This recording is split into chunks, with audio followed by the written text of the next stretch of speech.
bisakah diri kita itu dipercaya oleh Allah? Apa kita mencari kepercayaan orang lain dengan pura-pura melemesi, istilahnya gayanya lemes, seakan-akan puasa, tapi kalau nggak ada orang makan atau minum seenaknya. Kalau sholat misalnya ya, kalau pejabat negara, pejabat tinggi pasti ada bodyguard yang ngelilingi. Kalau puasa kan enggak. Siapapun, presiden pun puasa ya sendiri urusannya masing-masing. Bahkan sebenarnya Muhammad Ali itu menilai nilai sosial ibadah puasa itu lebih tinggi ketimbang nilai sosial ibadah sholat. Ahmad ya Habibi salam alaikum.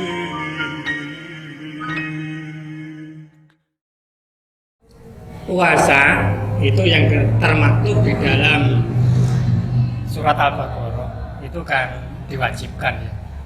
Kepada siapa? Kan orang beriman. Artinya orang tidak beriman kan tidak ada kewajiban menjalankan puasa. Karena apa? Orang beriman itu kan orang yang dapat dipercaya. Di sudut dari pandang kesehatan, dari pandang gerakan kedisiplinan, dari pandang ketaatan.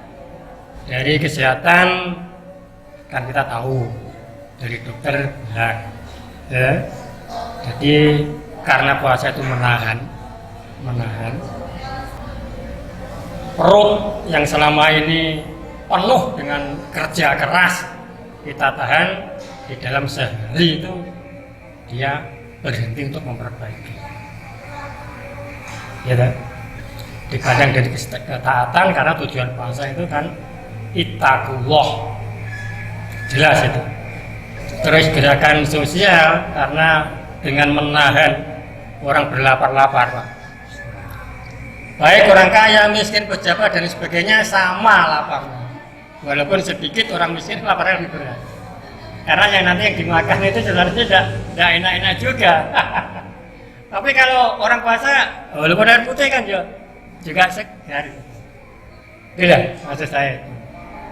Kedisiplinan orang itu, orang puasa kan dimulai dari terbitnya fajar sampai terbenamnya matahari. Bulan yang dipilih itu apa namanya? Ramadan. Artinya bukan bulan Masehi, itu bulan Komariah. Bulan Komariah. Nah itu gimana? Tahun Komariah. Oh, jadi kalau di buku Islamologi itu Muhammad Ali memberikan keterangan kenapa kemudian yang digunakan bulan Komariah itu berkaitan dengan perbedaan waktu. Kalau yang digunakan itu Syamsiah, hitungan matahari, jomplang antara satu tempat dengan tempat yang lain. Terutama misalnya di daerah kutub, Eropa dan daerah di Asia itu akan menjadi rentang waktunya yang satu pendek, yang satu panjang sekali, ada yang pendek sekali. Gitu. Itu ada yang berat sekali. Jadi memungkinkan yang satu sama sekali tidak ada beban karena waktunya pendek, sementara yang lain itu terlalu lama gitu. Tetapi kalau menggunakan perhitungan Komariah karena menggunakan bulan itu relatif panjang pendeknya itu tidak terlalu jauh. Durasi rentang waktu perbedaan antara satu wilayah dengan wilayah yang lain itu tidak terlalu jauh jaraknya, sehingga kemudian dikata di rata itu semua orang di seluruh belahan bumi itu rentang waktu puasanya itu antara 12 sampai 15 jam atau 15 jam. Maksimal bisa 15 jam. Sehingga kemudian setiap orang bisa merasakan katakanlah kalau perlombaan itu durasinya sama lah kata begitu. Kalau lebih adil. Ya, Syamsiah itu tadi jomplangnya terlalu jauh. Itu kalau Muhammad Ali menerangkan begitu. Jadi yang dipakai Islamologi ini yang dipakai oleh Islam Nabi itu diberitakan di dalam bulan Komariah.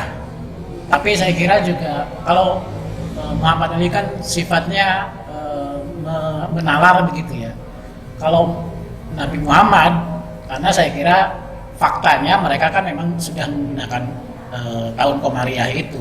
Artinya bulan-bulan yang kita kenal dalam tahun Hijriah itu kan sebenarnya bulan-bulan yang sudah digunakan kalendernya yang sudah digunakan oleh bangsa Arab pada masa itu. Mereka memang terbiasa dengan perhitungan Komariah. Artinya sebelum yang Nabi diperintahkan itu kan Ya. orang Arab waktu itu memang sudah terbiasa. Jadi orang Arab sendiri pun memang sudah punya tradisi puasa. Tradisi puasa. Puasa itu bukan sesuatu yang sama sekali baru. Ya. Tetapi dalam Islam boleh dikata mendapat nilai baru. Ada pembaruan dari misalnya makna puasa, tujuan puasa dan lain sebagainya yang berbeda sama sekali antara Islam dengan syariat agama sebelumnya atau tradisi Arab sebelumnya. Itu yang pemaknaan baru itu yang menjadikan puasa dalam Islam berbeda. Mungkin soal waktu, soal tadi antara pagi sampai sorenya itu mungkin tidak terlalu banyak berbeda. Yang berbeda adalah pemaknaan tujuannya. Iya, apalagi kalau kita hidup di Indonesia ini memang rata-rata ya sama, lamanya siang dengan lamanya malam Ya, sama di garis khatulistiwa itu. Ya. Bulan itu kemarau atau penghujan, Ya. ini jamnya kan tetap sama, karena dia khatulistiwa. Tapi saya rasa membedakan antara bulan Syamsiah maupun Qamariyah itu, Islam itu sudah membedakan antara agama-agama dulu, terutama agama Yahudi maupun Nasrani. Ini kan dengan Islam kan yang membedakan di sana menggunakan kalender Syamsiah dan Islam menggunakan Qamariyah.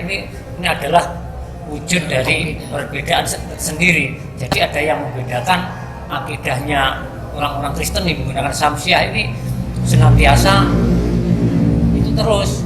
Nah, kita sebagai orang Islam itu sudah dengan atur nih bahwa orang Arab terbiasa pakai Qamariyah, maka ini dipakai tahun Hijriah itu diawali 1 Muharram, otomatis ini adalah merupakan tonggak atau prasasti dari penggunaan tahun Hijriah itu sendiri. Kita menggunakan bulan Qamariyah, orang-orang yang ketika bulan Desember itu ada satu daerah itu panasnya, ada siangnya lebih panjang, ada lebih pendek. Ketika kita menggunakan bulan Qamariyah, dia pernah mengalami puasa waktu panjang, juga pernah mengalami waktu pendek. Tapi kalau menggunakan Syamsiah, ketika Desember waktu panas panjang, terus puasa panas terus, nggak pernah mengalami puasa yang pendek. Ini yang membedakan bulan Syamsiah maupun Qamariyah. Kalau Islam mengacu pada bulan Syamsiah, ini membedakan daerah yang terlalu panasnya terus karena menggunakan siklus pergeseran matahari. Ini secara akal. Ukuran orang Arab itu Ramadan itu sebenarnya sudah masuk masa panas gitu ya. Jadi masa-masa apa? Musim kering gitu. Ramadan, makanya kan sebenarnya Ramadan itu kan panas kering. Cuma karena perbedaan perhitungan kalender Syamsiah dengan Hijriah itu yang memungkinkan kemudian ketika masuk bulan Ramadan di belahan bumi yang lain yang menggunakan Syamsiah, dia ketemunya di bulan apa? Kan kita sendiri kan begitu. Jadi maju terus lagi. Dulu bulan tahun yang lalu misalnya akhir April ya, kita puasa, sekarang sudah di awal April. Tahun depan kita akan di awal masuk Februari. Iya, maju terus. Jadinya nanti kalau kita pas ketemunya Ramadan itu musim kering, ya atau musim hujan, musim hujan itu akan berbeda. Bulan Syamsiah itu 1 bulan kan, Kak. 30 ada 31, tapi bulan Qamariyah kan 29 dan bulan 30 itu dalam perhitungan apabila terjadi masalah seperti kemarin nggak bisa melihat atau yang banyak 29. Tapi kebanyakan bulan di dalam Islam itu kan 29 secara hitungan. Ini masalah syariatnya. Sekarang ada di puasa itu ada namanya kedisiplinan. Jadi melatih disiplin orang yang beriman. Disiplin iman. Ya, disiplin. Jadi kita dilatih untuk berdisiplin karena kita menahan menahan keinginan, menahan nafsu. Nah, termasuk kita mengawali puasa, mengakhiri puasa itu kan tepat waktu. Itu juga termasuk melatih kedisiplinan. Terus ada hal-hal yang lain barangkali yang Kalau Muhammad Ali itu menerangkan satu peristiwa yang dalam buku Islamologi itu disebutnya gerakan massa Islam gitu. Jadi dalam 1 tahun itu ada satu momentum ketika umat Islam seluruh dunia secara serentak melakukan satu kegiatan ibadah yang dilakukan bersama-sama sebulan penuh gitu. Dan itu kan tanpa diperintah orang lain. menjadi momentum yang sangat luar biasa gitu. Dan akhirnya memang kan kita secara faktual bisa menyaksikan Ya. 1 bulan penuh selama Ramadan itu demikian luar biasa kan, menjadi semacam gaungnya Islam, dakwahnya Islam di belahan bumi manapun gitu kan. Kita melihat kalau misalnya itu sholat gitu ya, itu kan rutinitas sehari-hari. Nah ini dampak yang ditimbulkan oleh 1 bulan puasa penuh itu menimbulkan keistimewaan, keluar biasaan lah. Ketika orang-orang itu selama 1 bulan umat Islam secara serentak semua melakukan puasa bersama-sama itu tanpa harus dipaksa. Makanya ini bisa berdampak pada seorang harus disiplin, termasuk disiplin waktu dan sebagainya. Disiplinan itu kan ada beberapa macam yang seperti disampaikan Pak Aswad. Disiplin iman, walaupun nggak dilihat orang, Ya. kita kan punya tanggung jawab iman kita kepada Allah, walaupun tidak dilihat tetangga, orang tua. Tahu kalau itu makanan ini halal, tapi kita tidak mau makan karena kita disiplin bahwa Allah itu sebagai saksi bahwa puasa itu hanya untuk Allah. Puasa Ini hanya untuk Allah. untuk Allah. Jadi Allah sendirilah yang nilai, bukan yang nilai tetangga atau gimana. Ini termasuk disiplin iman. Bisakah diri kita itu dipercaya oleh Allah? Apa kita mencari kepercayaan orang lain dengan pura-pura lemesi, istilahnya gayanya lemes, seakan-akan puasa, tapi kalau nggak ada orang makan atau minum seenaknya. Ini adalah bentuk wujud dari karakter bahwa manusia itu bisa dipercaya atau tidak.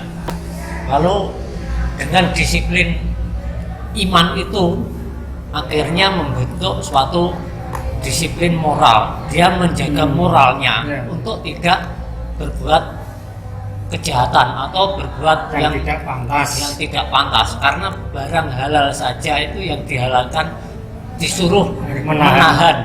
Kalau belum waktunya minum tidak boleh sebelum waktunya. Begitu juga dalam hubungan suami istri.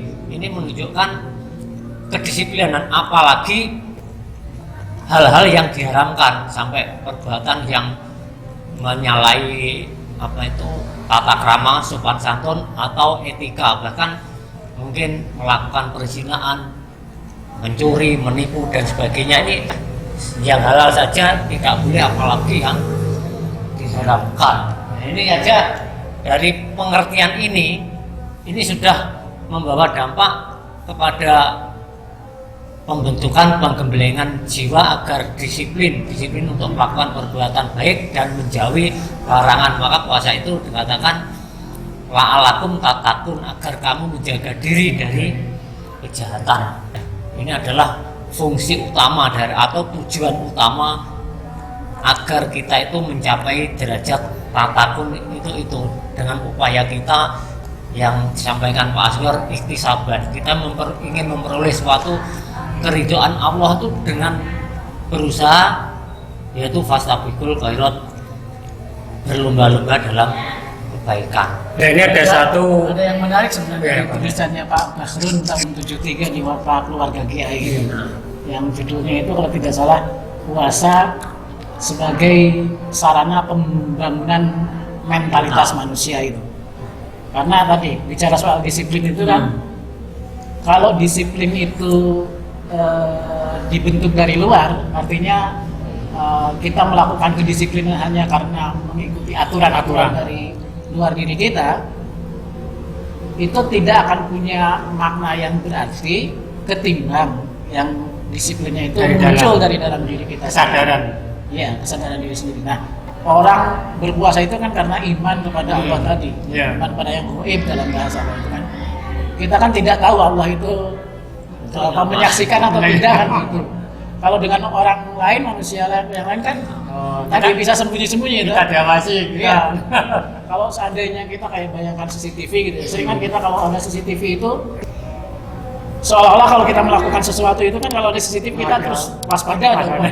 CCTV kayaknya ngono gitu. Jadi kita lebih hati-hati kan gitu. Iya.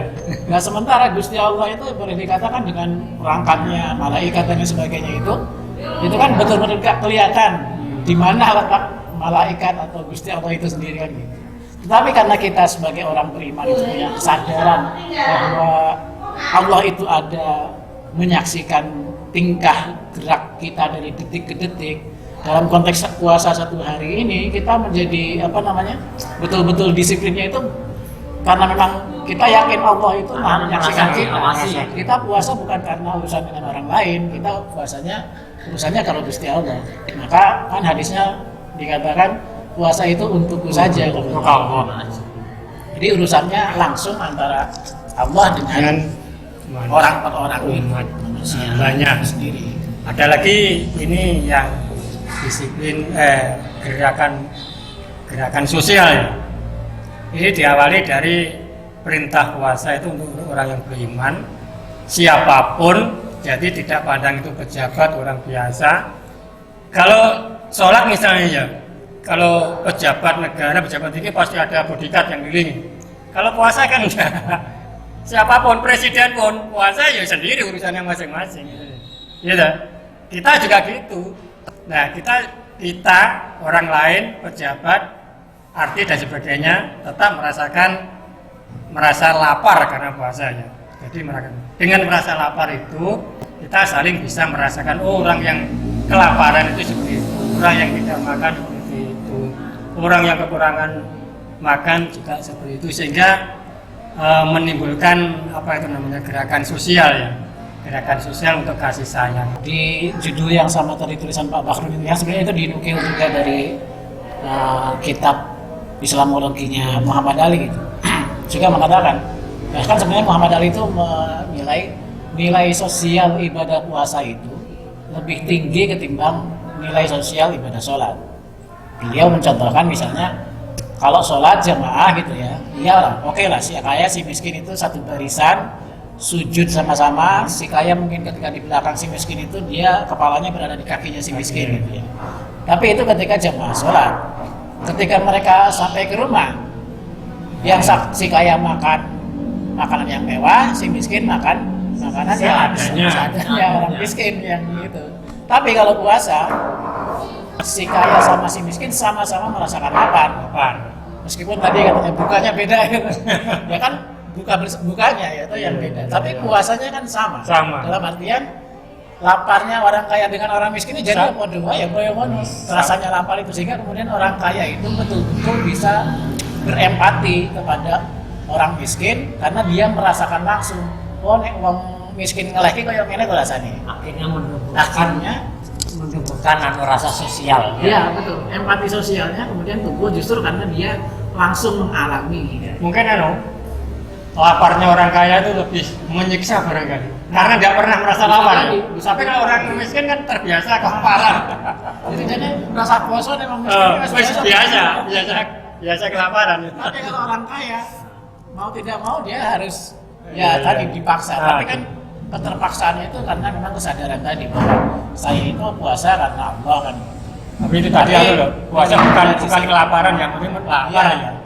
Melapar sengaja melaparkan diri karena memang dengan tujuan takwa tadi. Tapi itu kan punya dampak sosial bahwa dia kemudian secara pribadi merasakan langsung rasanya orang miskin lapar itu ya kayak gini kira-kira. Jadi pejabat tinggi lapar tidak perlu bodyguard ya.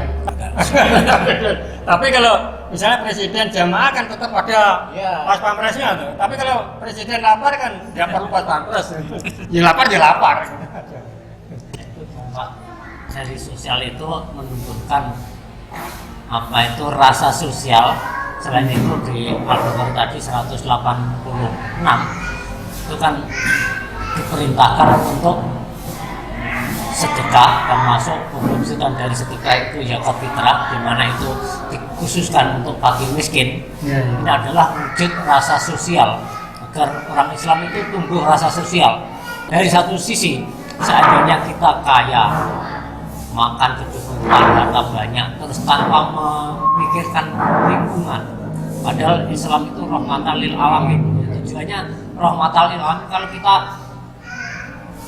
nggak mau memikirkan lingkungan, terus rahmatan lil alaminnya itu yang bagaimana? Ini adalah wujud ajaran puasa, dan ketika kita diperintahkan ketika datang bulan Ramadan untuk melakukan puasa, terus akhirnya tumbuhlah rasa sosial itu.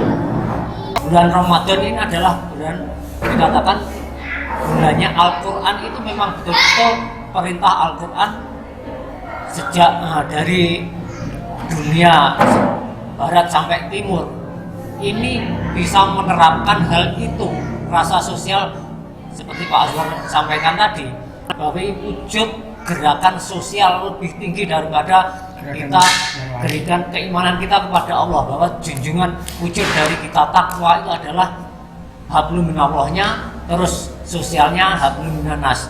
Antara hablum minallah dan hablum minannas ini harus seimbang. Apabila tidak seimbang, akhirnya terjadi ketimpangan gitu. Ya, jadi ingat salah satu hal yang juga membedakan sholat dengan puasa ya dalam konteks nilai sosialnya itu. Sholat itu kan tidak ada kodok. Artinya tidak ada rukhsah orang ketika tidak bisa sholat, lalu dia harus mengganti di waktu yang lain. Itu tidak ada.